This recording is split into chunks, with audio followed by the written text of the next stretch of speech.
विधियां होती है, एक अस्थायी विधि और एक स्थायी विधि। ठीक है, पहले तो ये अस्थायी विधियां चल रही हैं।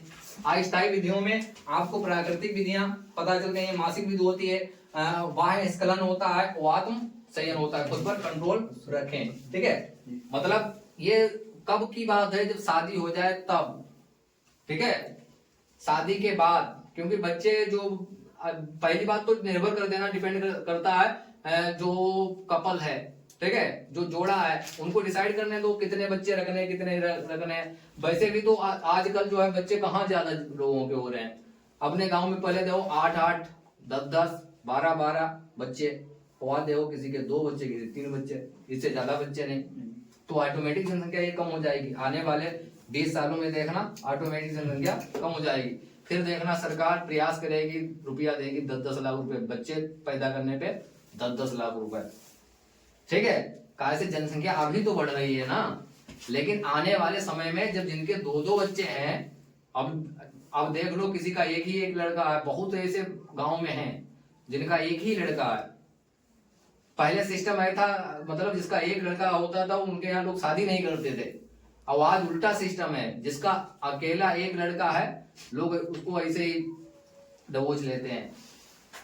और पहले उल्टा सिस्टम था, क्योंकि ये अकेला बेचारा क्या करेगा, गांव में इसको लोग तंग करेंगे, परेशान करेंगे।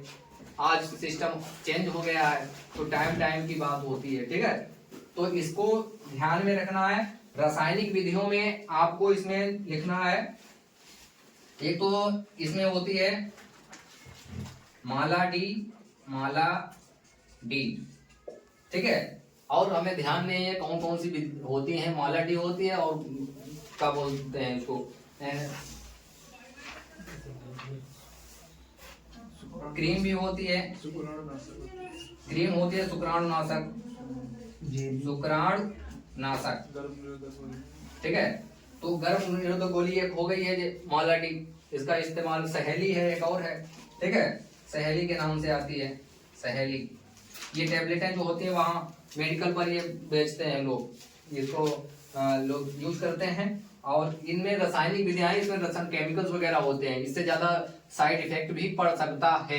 ठीक है, इनको ज्यादा सेवन करने से साइड इफेक्ट भी पड़ सकता है। ठीक है, सबसे बेहतर तो प्राकृतिक विधियां होती हैं, लेकिन खुद पर कंट्रोल करें, और इसका खतरा होता है।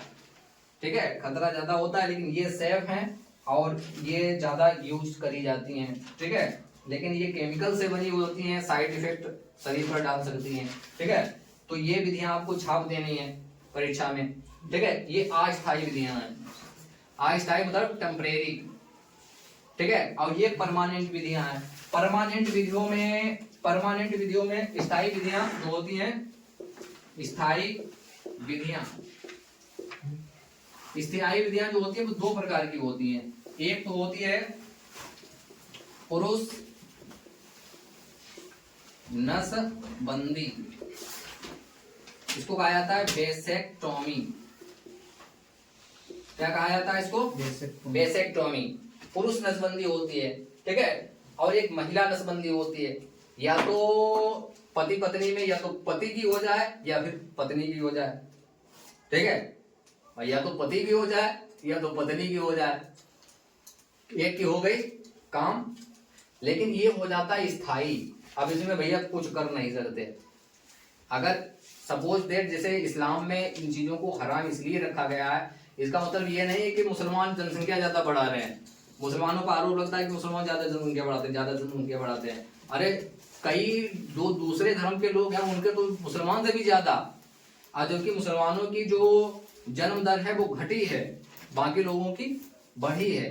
वो कैसे जनसंख्या बढ़ा रहे हैं मुसलमान, ये आरोप लगता है। खाली राजनीति के तौर पर चलाया जाता है कि जो है मुसलमान बढ़ जाएंगे, ये इस पर कब्जा कर लेंगे, ये कर लेंगे, वो कर लेंगे। आने वाले 1947 तक जो है यहाँ इस्लाम राष्ट्र घोषित हो जाएगा, खाली डराने के लिए, वोट लेने के लिए। लेकिन ऐसा कुछ होने वाला नहीं। कहाँ 14% और कहाँ 86%,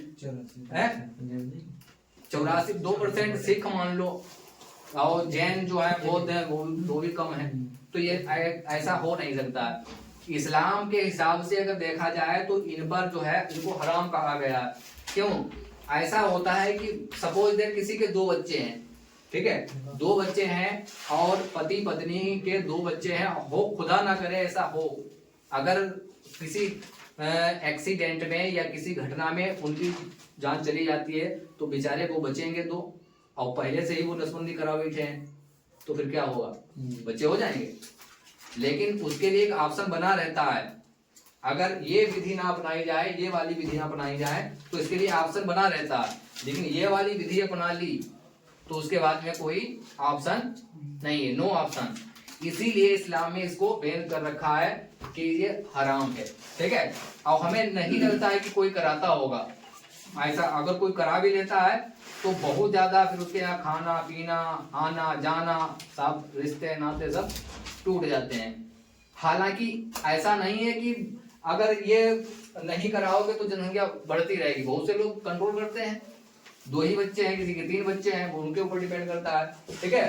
तो पुरुष नसबंदी में क्या होता है, जो उसकी जो नालियां होती हैं, नली होती हैं, जो जिनको कहा जाता है शुक्राण नलिका, शुक्राण नलिका जो होती है उनको काट कर बांध दिया जाता है, गांठी लगा दी जाती है।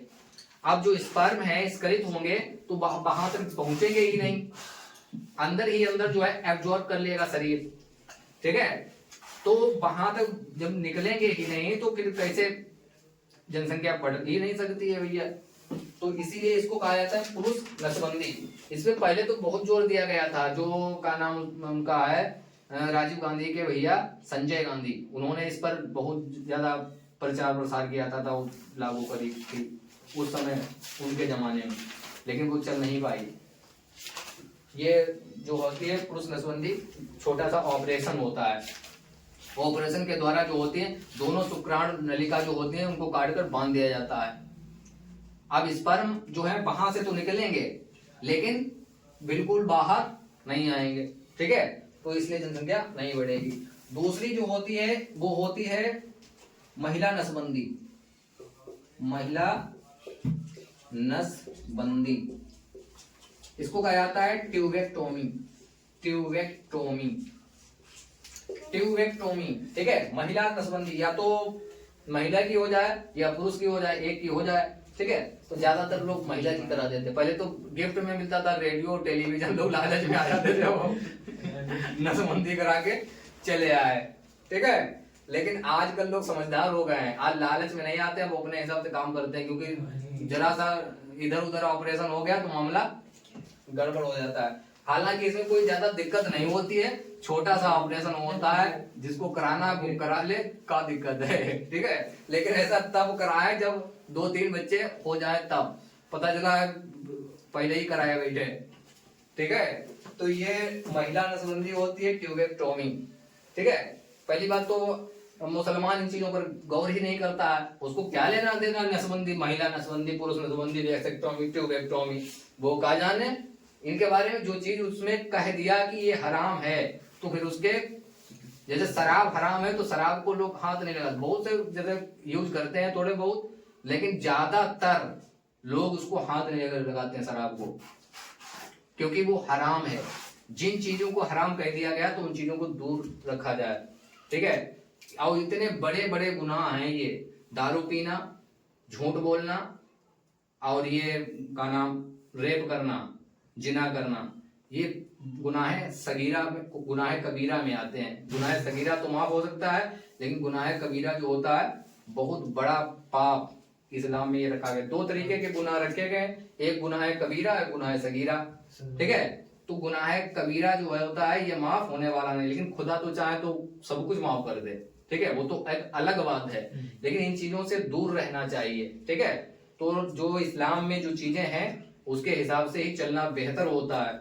ये तो सभी को मालूम है, पैदा हुए और आने वाले समय में तो खत्म हो जाना है। कुल्ली नफ्सिन जालिकुल मौत, हर जानदार चीज को मौत का मजा चखना है, ठीक है। तो काश इन चीजों के पीछे पड़ो, इधर जाओ उधर जाओ, खाली कोई लाठी डंडे लगा मारे, जूते मारे, कोई जरूरत है?